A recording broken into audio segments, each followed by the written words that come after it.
Hello guys, प्रेमा भी sociology point में आपका स्वागत है। समाजशास्त्र विषय की जानकारी के लिए हम अपनी क्लास को आगे बढ़ाते हैं। आज का टॉपिक है भारतीय समाजशास्त्र विचारक प्रोफेसर श्यामाचरण दुबे, जिनका शॉर्ट नेम एससी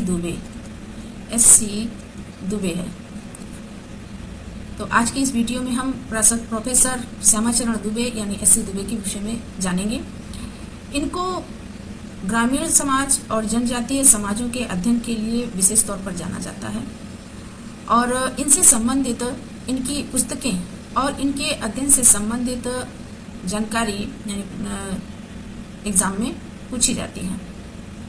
तो टॉपिक काफ़ी इम्पोर्टेंट है और हम आगे बढ़ते हैं और प्रोफेसर श्यामाचरण दुबे के विषय में जानते हैं। आगे बढ़ने से पहले चैनल को सब्सक्राइब कर दें।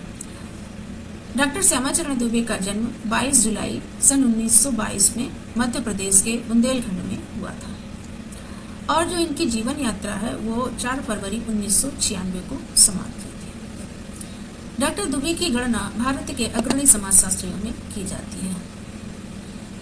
इन्होंने नागपुर विश्वविद्यालय से राजनीति विज्ञान में एमए किया और यहीं से 1951 में अपना शोध कार्य स्थानांतरित कृषि करने वाले कमार जनजाति पर किया।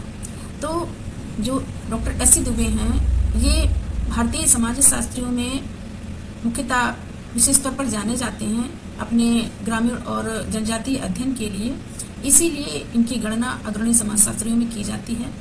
और इन्होंने नागपुर विश्वविद्यालय से राजनीति विषय से एमए किया है और 1991 में इन्होंने शोध कार्य किया और उस शोध का जो विषय रहा है वो स्थानांतरित कृषि करने वाली कमार जनजाति पर इन्होंने अपना शोध कार्य किया है। आगे बढ़ते हैं। इस शोध विषय के आधार पर 1954 में इन्होंने अपनी पुस्तक दी द कमार, जो इनकी प्रथम पुस्तक रही है और अक्सर एग्जाम में पूछा जाता है कि जो एससी दुबे की प्रथम पुस्तक है उस पुस्तक का नाम बताइए। तो इनकी जो पहली पुस्तक है द कमार है और ये 1954 में प्रकाशित हुई थी।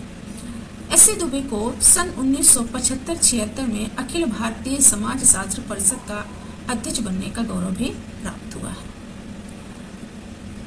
एससी दुबे मुख्य रूप से गांव के अध्ययन के लिए जाने जाते हैं। गांव के अध्ययन को दो दृष्टिकोणों के आधार पर इन्होंने बताया है।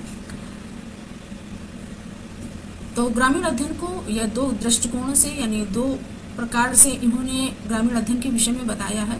सबसे पहले इन्होंने बताया है कि भारतीय गांव एक विशिष्ट इकाई के रूप में, जिसमें इन्होंने कहा है कि प्रत्येक गांव का अपना एक इतिहास होता है।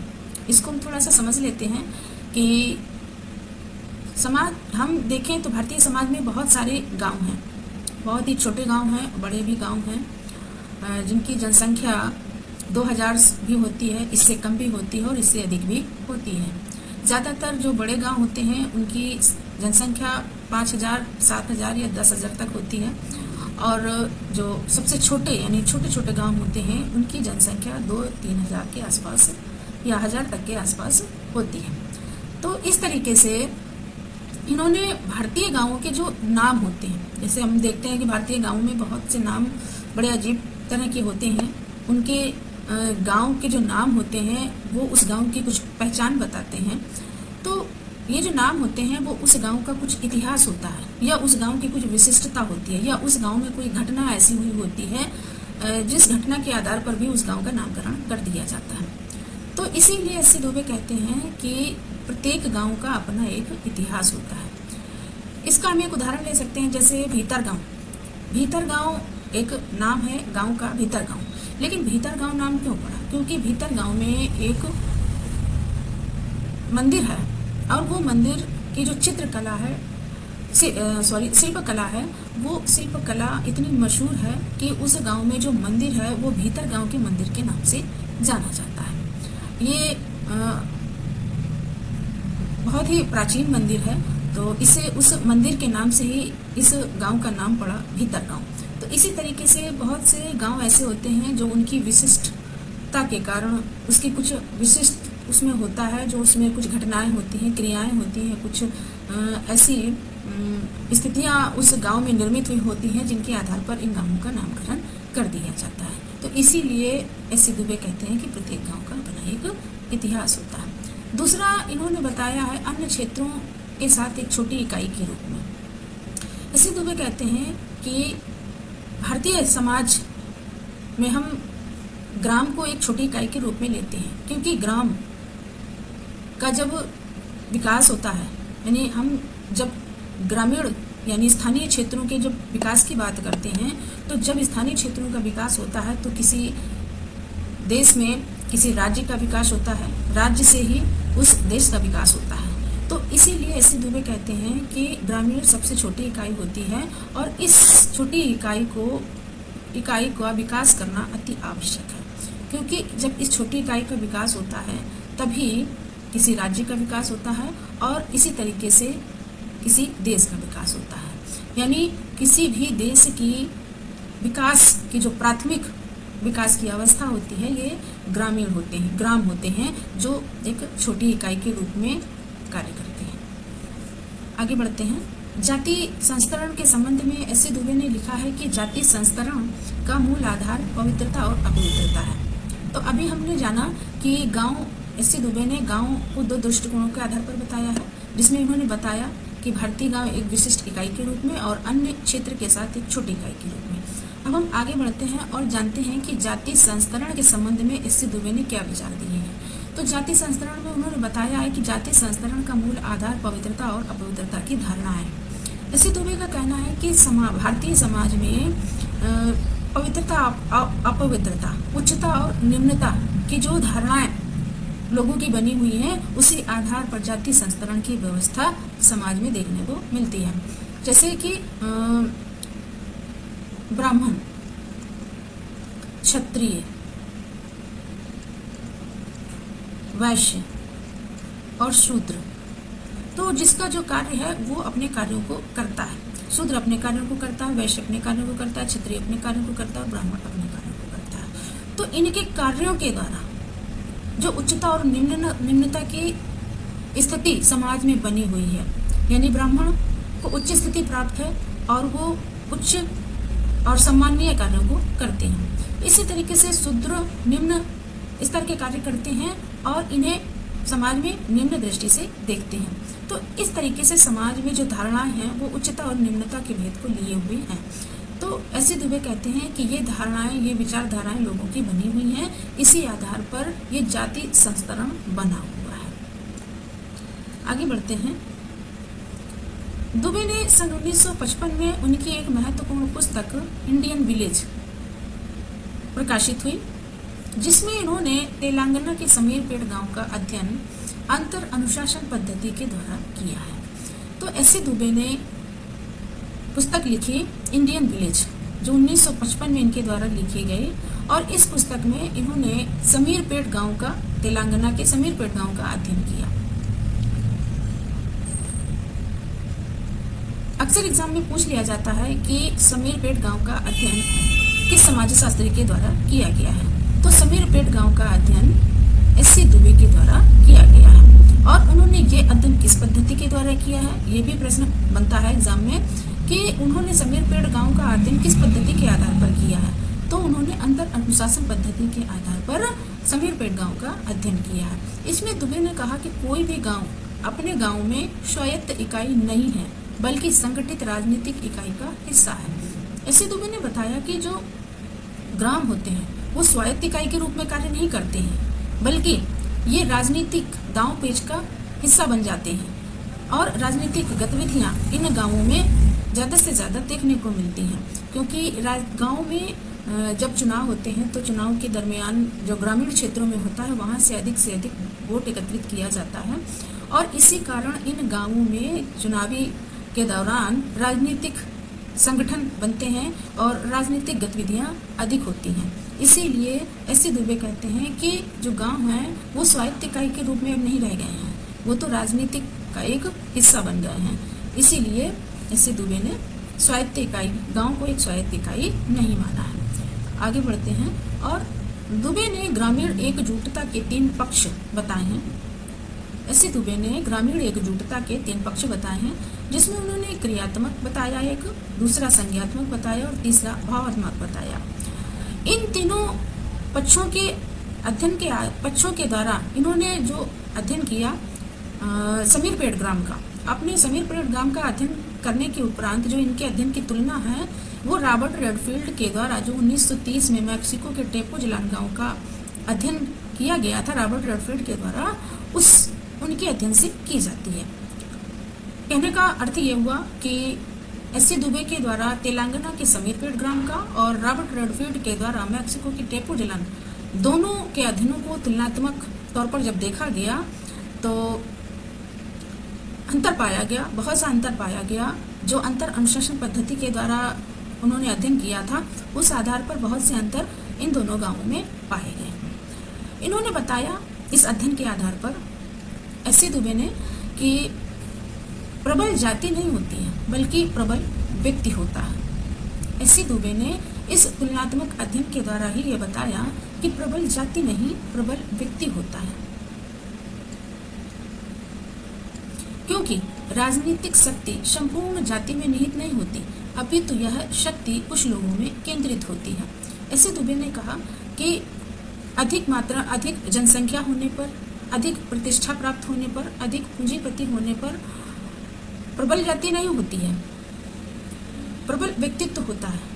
जैसे हम देखते हैं कि कुछ लोग ऐसे होते हैं जिनमें कुछ करिश्माई सत्ता होती है, उनमें कुछ विशिष्ट गुण होते हैं और उन विशिष्ट गुण या करिश्माई शक्ति होने के कारण वो समाज में बहुत ही महत्वपूर्ण व्यक्ति के रूप में होता है। जैसे नेता होते हैं, वैज्ञानिक होते हैं, इंजीनियर होते हैं, बहुत से ऐसे लोग होते हैं जैसे कि हमारे पूजनीय महात्मा गांधी हैं, डॉक्टर भीमराव अम्बेडकर हैं और बहुत से ऐसे महापुरुष हुए हैं जिनके द्वारा समाज के हित के लिए कार्य किए गए हैं, समाज की भलाई के लिए कार्य किए गए हैं। तो ये उनमें कुछ विशिष्ट गुण होते हैं या उनमें कुछ चमत्कारिक शक्ति होती है जिनके द्वारा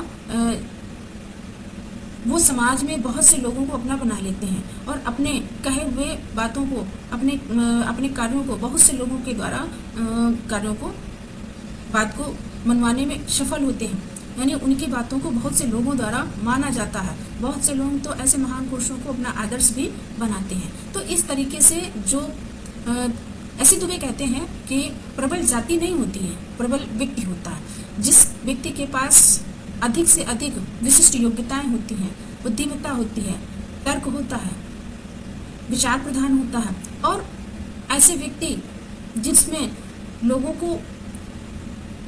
को अपने अंदर कार्य करने के लिए प्रेरित कर लेते हैं, तो ऐसे लोगों में विशिष्ट गुण होते हैं, चमत्कारिक शक्तियां होती हैं। तो ऐसे व्यक्तित्व को ही प्रबल व्यक्ति कहते हैं। इसीलिए एस.सी. दुबे ने कहा है कि राजनीतिक शक्ति संपूर्ण जाति में नहीं होती, अपितु यह शक्ति कुछ लोगों में केंद्रित होती है। तो ये जो चमत्कारिक शक्ति यानी विशिष्ट गुण होती हैं, ये सभी में नहीं होते। समाज में बहुत से लोग रहते हैं, लेकिन ये जो चमत्कारिक शक्ति या विशिष्ट गुण होते हैं वो समाज में कुछ ही लोगों में होते हैं, जो समाज में अपना एक प्रतिष्ठित मुकाम बना पाते हैं अपने विशिष्ट गुणों के कारण। तो इनमें जो विशिष्टता होती है, ये अपने विशिष्ट गुणों के कारण ही समाज में एक सम्मानजनक स्थिति को प्राप्त कर पाते हैं। तो इसे ही हम प्रबल व्यक्ति कहते हैं। अर्थात एस.सी. दुबे कहते हैं कि प्रबल जाति नहीं प्रबल व्यक्ति होता है। अब हम आगे बढ़ते हैं और आगे समझते हैं। Doctor SC. दुबे ने लघु एवं बृहद परंपरा के स्थान पर भारत में कुल 6 परंपराओं का वर्णन किया है। एस.सी. दुबे मैकिम मेरिट के द्वारा जो लघु एवं बृहद परंपराएं दी गई हैं, परंपरा की अवधारणा दी गई है, उसको नकारते हुए इन्होंने भारत में कुल 6 परंपराओं की बात की है, जिसमें इन्होंने बताया है कि सबसे पहले शास्त्रीय परंपरा की बात की है, दूसरा इन्होंने उभरती हुई राष्ट्रीय परंपरा की बात की है, तीसरा इन्होंने प्रादेशिक परंपरा की बात की है, चौथा इन्होंने स्थानीय परंपरा की बात की है, पांचवा पश्चिमी परंपरा और छठवां इन्होंने स्थानीय उप सांस्कृतिक परंपराओं की बात की है। तो जो शास्त्रीय परंपरा है, इसमें इन्होंने कहा है कि जो पुरातन समय से चली आ रही सांस्कृतिक परंपराएं होती हैं उन परंपराओं की बात की है।